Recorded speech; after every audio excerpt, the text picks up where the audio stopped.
Hello दोस्तों, मैं देवेंद्र कुमार आपका महावीर एजुकेशनल पार्ट चैनल पर स्वागत करता हूं। दोस्तों, आज का मेरा टॉपिक है अधिगम। आज हम अधिगम के सिद्धांत के बारे में डिटेल से समझेंगे और उसके सभी डाउट को क्लियर भी करेंगे। दोस्तों, इससे पहले मैं अधिगम का वक्र और अधिगम के पठार पिछली वीडियो में बता चुका हूं। अगर आपने वह वीडियो नहीं देखी है तो मैंने डिस्क्रिप्शन में उसका लिंक डाल दिया है, आप वहां पर जाकर देख सकते हैं। दोस्तों, आप सभी से मेरी रिक्वेस्ट है कि हमारे इस चैनल को ज़रूर सब्सक्राइब करें, क्योंकि हमारे चैनल पर आपको सभी प्रकार के कंपटीशन की प्रैक्टिस कराई जाती है। तो इस लिहाज से हमारा महावीर एजुकेशनल पार्क चैनल आपकी किसी भी परीक्षा के लिए काफ़ी हेल्प करेगा। और दोस्तों, सब्सक्राइब करने के बाद बेल आइकन ज़रूर प्रेस कर लें, ताकि हमारी सभी वीडियो के नोटिफिकेशन आप तक पहुँचते रहें। दोस्तों, बिना समय गवाए चलते हैं अपने टॉपिक की तरफ, अधिगम। दोस्तों, अधिगम का सिद्धांत सबसे पहला है। अधिगम के सिद्धांत में तत्परता का नियम। तत्परता का किस तरह से मतलब तत्परता बच्चे में किस तरह से जागृत करें। तो अधिगम से पहले विद्यार्थियों को मानसिक रूप से तैयार करना क्या कहलाता है? तत्परता का नियम। किसी भी बच्चे को कोई भी अधिगम ग्रहण करा रहे हैं, कोई भी लेसन पढ़ा रहे हैं, कोई भी सब्जेक्ट पढ़ा रहे हैं, तो उससे पहले बच्चों को जो है मानसिक रूप से तैयार कर लो। बच्चे में तत्परता मतलब उसमें जिज्ञासा और रुचि इतनी उत्पन्न कर दो कि बच्चा तत्पर हो जाए उस अधिगम को ग्रहण करने के लिए, खुद से अभिप्रेरित हो जाए पढ़ने के लिए। तो इससे क्या होगा, बच्चा अधिगम को जल्दी ग्रहण करेगा और लंबे समय तक याद रखेगा उस चीज़ों को। ठीक है, इसको बोलते हैं तत्परता का नियम। अगला है दोस्तों प्रयास का नियम। विद्यार्थियों को खुद प्रयास करके सीखने दें। ठीक है ना, विद्यार्थियों को खुद प्रयास करके सीखने दें।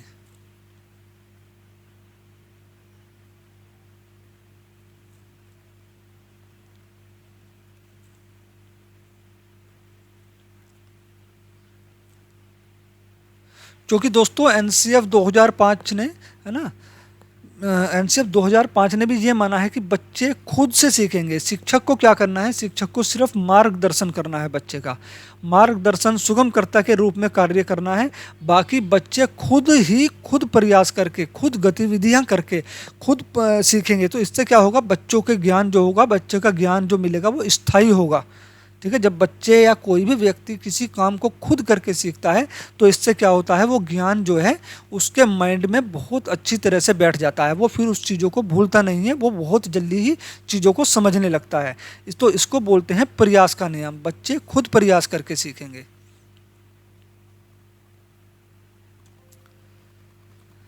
अगला है दोस्तों त्रुटि एवं प्रयास का नियम।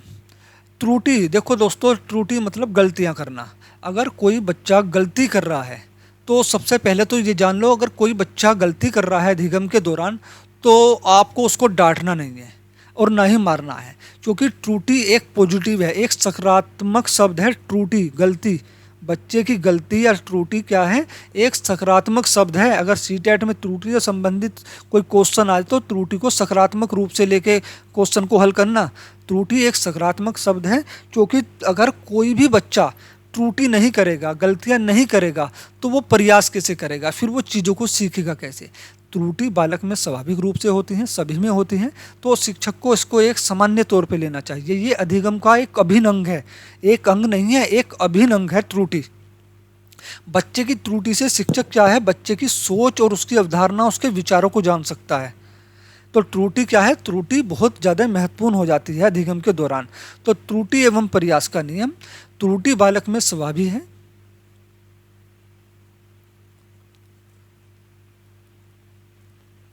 त्रुटि बालक में स्वाभाविक है, सभी बच्चे त्रुटि करते हैं।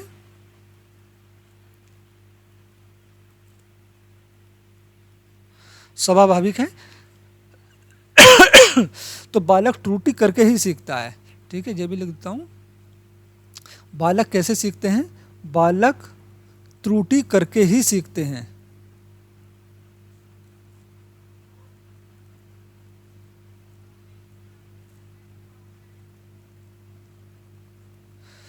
तो शिक्षक को क्या करना चाहिए? शिक्षक को इसके प्रति सौहार्दपूर्ण व्यवहार करना चाहिए। ठीक है ना।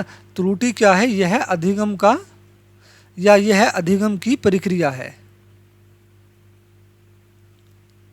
यह अधिगम की एक प्रक्रिया है। अभी आपने ऊपर ही देख लिया होगा, हम पढ़ रहे हैं अधिगम के सिद्धांत। तो अधिगम के सिद्धांत में त्रुटि एवं प्रयास का सिद्धांत भी है। जब त्रुटि एवं प्रयास का सिद्धांत भी है तो अधिगम त्रुटि एवं प्रयास का सिद्धांत भी है अधिगम में, तो अधिगम की ये एक प्रक्रिया हुई ना, अधिगम का एक सिद्धांत हुआ। तो ये क्या हुआ, ये पॉजिटिव हुआ, सकारात्मक हुआ।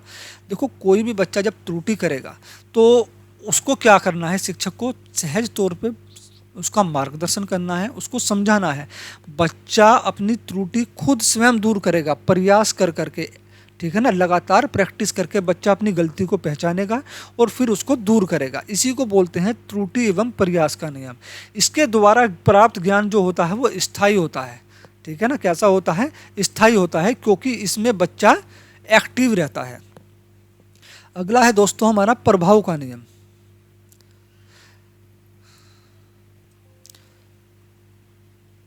इसमें क्या है दोस्तों, विद्यार्थियों को अधिगम की जो है उपयोगिता बतानी है, उसका प्रभाव, उससे होने वाले फायदे बताने हैं, ठीक है ना। विद्यार्थियों को अधिगम की उपयोगिता बतानी है और विद्यार्थियों को भारी और उसके दैनिक जीवन से जोड़कर पढ़ाना है, ताकि बच्चा जो है अधिगम की महत्वपूर्णता को समझ सके।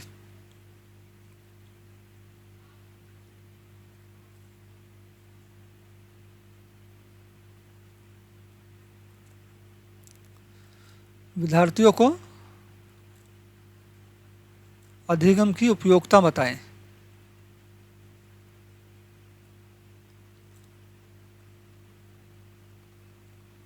उपयोगिता बताएं वह छात्रों को बाहरी बाहरी और दैनिक जीवन, बच्चों के दैनिक जीवन से जोड़कर पढ़ाएं।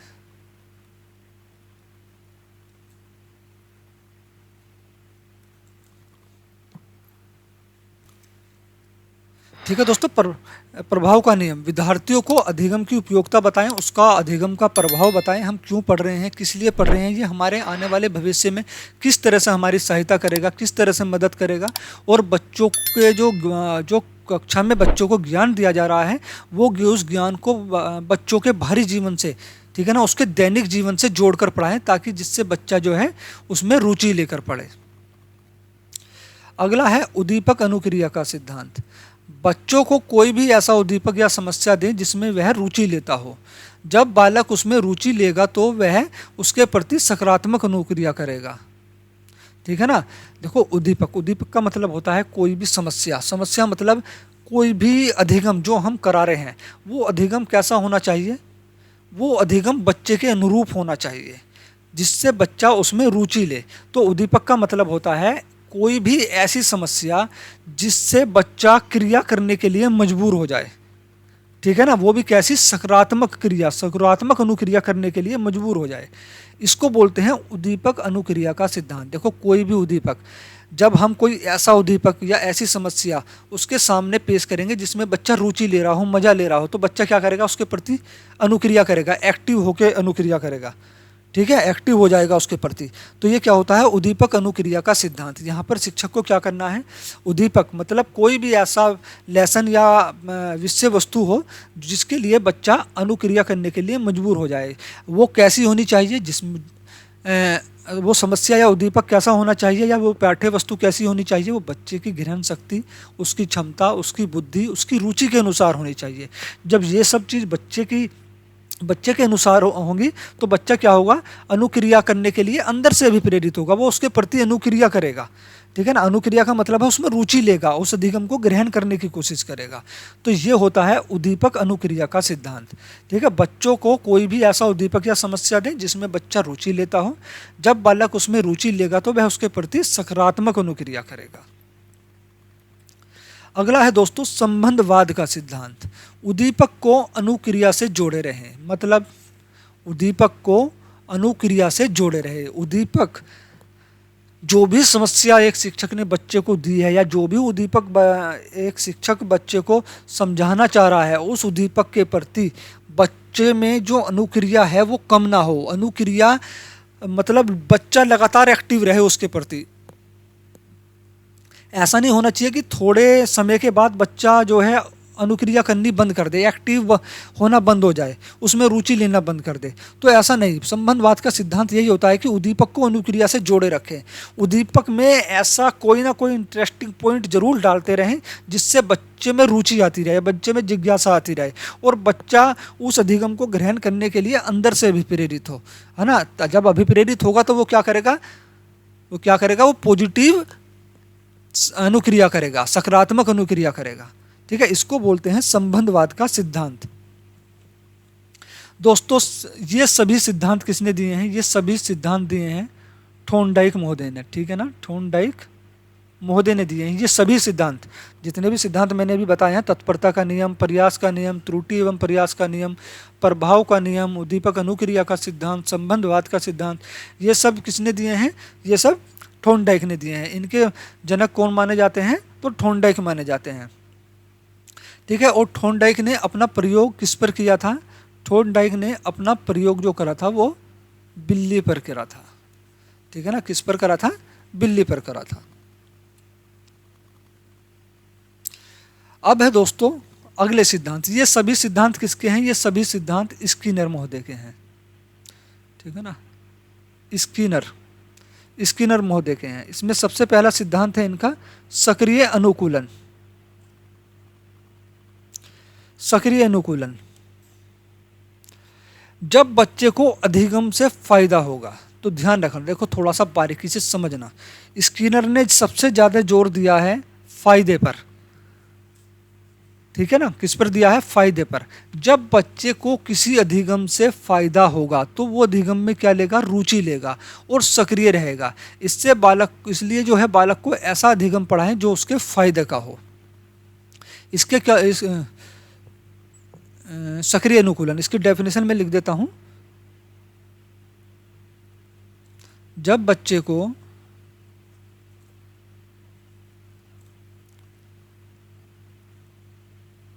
अधिगम से फायदा होगा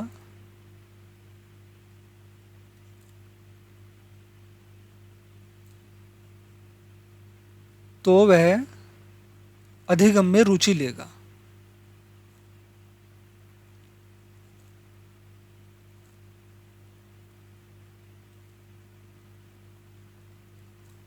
रुचि लेगा और सक्रिय रहेगा। क्या रहेगा? सक्रिय रहेगा।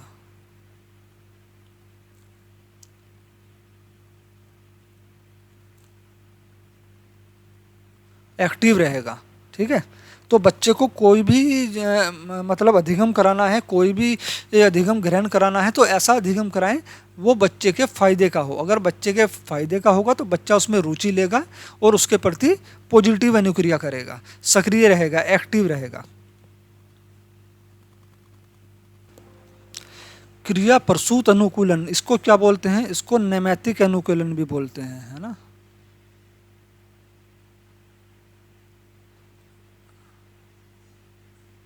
नैमित्तिक अनुकूलन।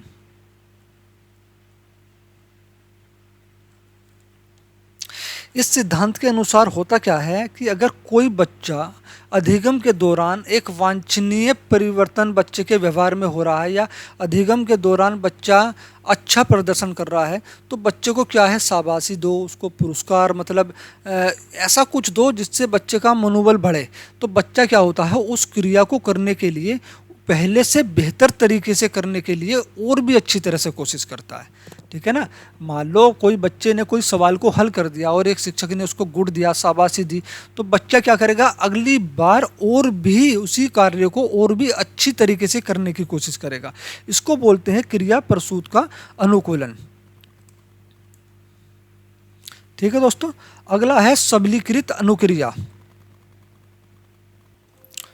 दोस्तों एक बार थोड़ा क्रिया प्रसूत अनुकूलन को और देख लो। देखो जैसे मैंने कहा, कोई भी बच्चा अगर कक्षा में अच्छा प्रदर्शन करता है, अच्छी अनुक्रिया कर रहा है या अच्छा काम कर रहा है तो उसको शाबाशी दी जाती है। जब शाबाशी दी जाती है तो बच्चा क्या काम करता है?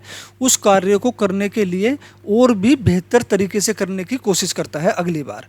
ठीक है, लेकिन वहीं अगर आप किसी कार्य को करने के लिए बच्चे को दंड दोगे या मारोगे तो बच्चा क्या होगा? आगे से उस कार्य को करेगा ही नहीं। ये होता है नकारात्मक पुनर्बलन। पहले हमने दिया सकारात्मक पुनर्बलन, बच्चे को शाबाशी दी, अच्छा कहा बच्चे को, तो बच्चे को अच्छा लगा, बच्चा अगली बार उस क्रिया को बेहतरीन ढंग से करने की कोशिश करेगा। लेकिन वहीं अगर हम बच्चे को डांटते हैं, मारते हैं, पीटते हैं, तो बच्चा क्या करता है, उस क्रिया को करने की कभी कोशिश ही नहीं करेगा। ठीक है। सबलीकृत अनुक्रिया भी यही होता है कि किसी कार्य को मजबूत कर देना, बिल्कुल ठीक है ना, मजबूती के साथ कर देना। जब हम किसी कार्य के लिए बच्चे को पुरस्कार देंगे या शाबाशी देंगे, उसका मनोबल बढ़ाएंगे पुनर्बलन द्वारा, तो वो कार्य क्या होगा, बच्चे का मजबूत हो जाएगा। ये भी जो है एक क्रिया प्रसूत अनुकूलन का ही उपनाम है, सबलीकृत अनुक्रिया, अनुक्रिया उद्दीपक, ये दोनों। ठीक है। और दोस्तों नैमित्तिक अनुकूलन भी क्रिया प्रसूत अनुकूलन को कहते हैं, बस थोड़ा सा इनकी हल्का हल्का डेफिनेशन में थोड़ा चेंज हो जाता है, बाकी ये सब जो है क्रिया प्रसूत अनुकूलन के ही उपनाम हैं। ठीक है। जब छात्र को फायदा होगा तो ही वह अनुक्रिया करेगा। देखो यहाँ अभी तक आपने एक चीज नोट करी होगी, यहाँ सब में बच्चे को कुछ ना कुछ फायदा दिया जा रहा है। सक्रिय अनुकूलन, जब बच्चे को अधिगम से फायदा होगा, बच्चा तब रुचि लेकर पढ़ेगा, सक्रिय अनुकूलन। क्रिया प्रसूत अनुकूलन, जब एक छात्र ने कोई अच्छा प्रदर्शन कक्षा में करा तो उसको पुनर्बलन मिला, शाबाशी मिली, यहाँ बच्चे को क्या हुआ, फायदा ही हुआ ना, तो बच्चा क्या काम करेगा, उसके प्रति और भी अच्छी अनुक्रिया करने की कोशिश करेगा। वहीं अगर आप उसको डांटोगे या मारोगे तो बच्चा अनुक्रिया करेगा ही नहीं। तो यहाँ बच्चों को फायदा हो रहा है, पुनर्बलन प्राप्त हो रहा है, शाबाशी मिल रही है, बच्चे की प्रशंसा की जा रही है। ठीक है। तो बच्चा बेहतर करने की कोशिश कर रहा है। सबलीकृत अनुक्रिया में भी यही होता है, अनुक्रिया उद्दीपक में भी यही होता है कि बच्चा अनुक्रिया, देखो एक होता है RS का सिद्धांत, एक होता है SR का सिद्धांत। हमने अभी पढ़ा था इससे पहले उद्दीपक अनुक्रिया का सिद्धांत। अब ये है अनुक्रिया उद्दीपक का सिद्धांत। मतलब इसमें जो है स्किनर महोदय कहते हैं कोई भी अनुक्रिया, बच्चा अनुक्रिया करता है लेकिन उस अनुक्रिया के प्रति बच्चे के सामने एक ऐसा उद्दीपक हो जो बच्चा जो है सकारात्मक अनुक्रिया करे, पॉजिटिव अनुक्रिया करे। ठीक। नैमित्तिक अनुकूलन, जब छात्र को फायदा होगा तो ही वह अनुक्रिया करेगा।